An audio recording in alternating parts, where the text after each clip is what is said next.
Hello, hello mga customer ko, ambisyoso at ambisyosa. Ayan, isang late night na client na.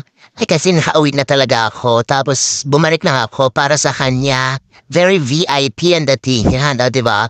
So ang gagawin natin ngayon sa hair niya is kukulutin po natin kasi sa sobrang maraming bagong tubo yung hair niya, yan kung mapapansin nyo, gusto niya po na hindi na masyadong mahalata. So instead na i-rebond natin, gagawin natin is kukulutin natin yung hair niya para hindi na masyadong obvious yung mga maliliit na tikwas. Kasi ayaw niya rin ng straight kasi nga naman mas lalong lalabas yung mga tumitikwas kapag in-straight na natin yung hair niya. And very fine yung hair niya, very manipis lang naman. Kaya tingin ko saktong-sakto lang sa kanya yung pagpapakulot ng hair. Kaya tara, umpisahan natin. Let's go! Ayan, so kung makikita nyo, ay, tapos na pala yung pag-white. O, nandito na tayo sa almost done na yung ating, yan, yung ating process. Yan, papakita ko lang sa inyo.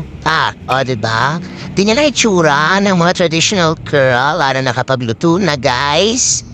Diba? Pag binadbad niya talagang naka-wine siya ng maganda. O, kung makikita mo, ayan, ang ganda, diba?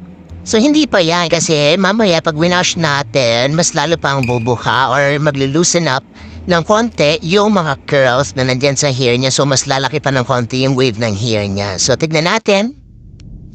Ayan! Perfect na perfect ang pagka-curl. Diba? Saktong-sakto lang sa gusto ni Madam.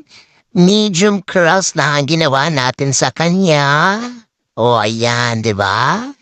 So, parang pupunta ka lang ng beach. Parang beach wave lang. Beach wave curls lang yung ginawa natin sa kanya. Saktong-sakto ngayong summer kasi sobrang init. At least ito, hindi ka na makakosyo sa sarili mo kung itatali mo ba, kung ibabalunbon mo ba, o kung ipupusod mo ba yung hair mo, diba?